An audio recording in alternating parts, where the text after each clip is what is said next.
icons of peace and love and welfare are murdered, essentially, um, whether or not by maniacs or by some would say the powers that be would have done it. I mean, I agree with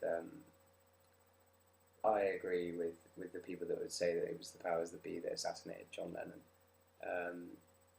because John Lennon was saying a lot of things that were very, very contrary to the status quo, or at least the status quo that the government and mainstream media wanted to put forward. Very anti-war, under any circumstances, very anti-violence, very anti-work, anti-establishment, which was brilliant for. It was just another aspect of the us and them sort of culture happening, and that was just intensified by Lennon's assassination. So there was, but of course, it was just done by a lunatic. So there was no blame for any of the people that were to blame, probably to blame, possibly to blame. Mid '80s, CDs outsell vinyl for the first time. That was a very important thing because vinyl cost a lot to produce, and therefore it would cost a lot to buy. So suddenly CDs are outselling vinyls. Everyone was saying it was the end of vinyl. Music was suddenly a lot cheaper to get hold of, and so that was great for the proliferation of music and swapping ideas. Everything started to mix with everything else. I mean, it already had been, but to a higher degree. And house and techno started to happen. And that was in the middle of the sort of ecstasy binge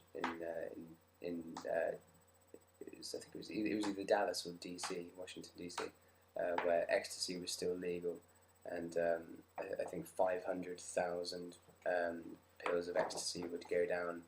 I think every week in DC before the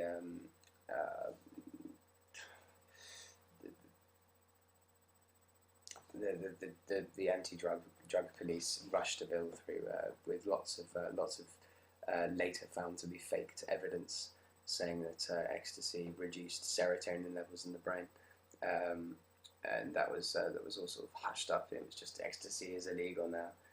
There was actually no proof at all that it injured you or harmed your brain capacity at all.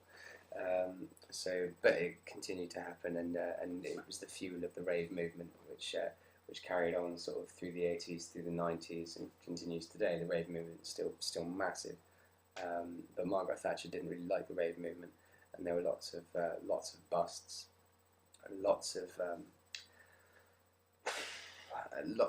raids on raves and stuff, and lots of people were sent to jail and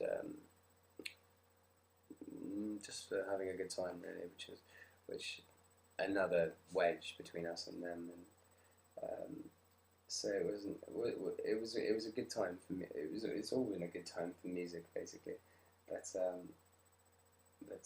less so now, I think, with the advent of anyway. Get onto that in a second. Phil Collins, mid '80s, lots of interesting stuff going on with it. In the Air Tonight, he was the first drummer.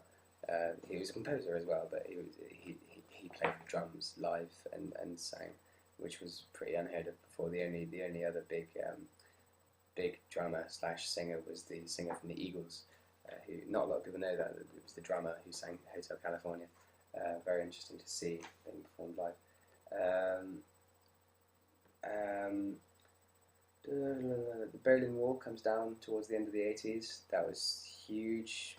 Pink Floyd essentially wrote an album about that, and the fall of the Berlin Wall was great for all of the social interests at the time. It was just a sign of moving forward, I guess, and out of oppression or whatever, and into freedom or whatever it turned out to be. Um, and then George Bush Senior is in power. George Bush Senior starts all the sort of wars that shouldn't be started in the Middle East, and sells lots of guns and bombs and stuff to Iraq and Afghanistan, I believe,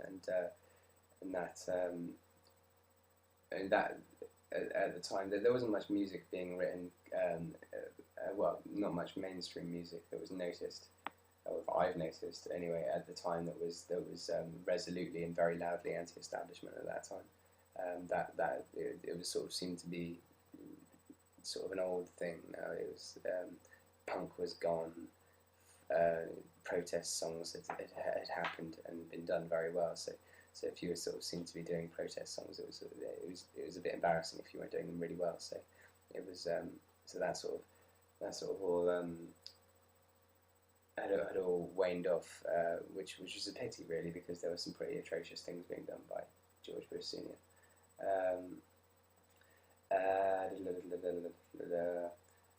ADAT tape, and that helped with recordings and all such.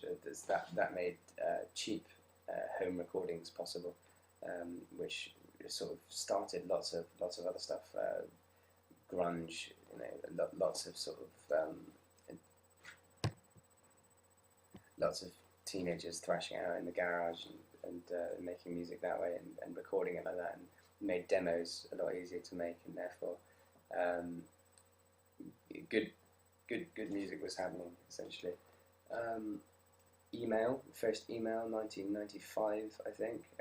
Email became a massive tool for music. Probably quite understated, really, because now the music industry wouldn't be able to survive without the internet now, or it would be. It would go through some horrible stuff. Email. I mean, if not then, as certainly now, demos can just be emailed off in a flash, and it makes the whole process a lot smoother, and a lot faster as well. The internet spawns the long tail model, which dictates that sort of there's a lot more choice, instead of the choice that the people in the record instead of the people in the record companies deciding who you're going to hear. There's far more interaction in that you get to decide who you hear now, which is a very good thing. But it does mean that there's a lot of music out there, which is why it's the long tail model. There's a lot of stuff in the tail. Michael Jackson releases Thriller in 1980s, early 1980s, and that was the most expensive music video written to date, and became a massive internationally selling album.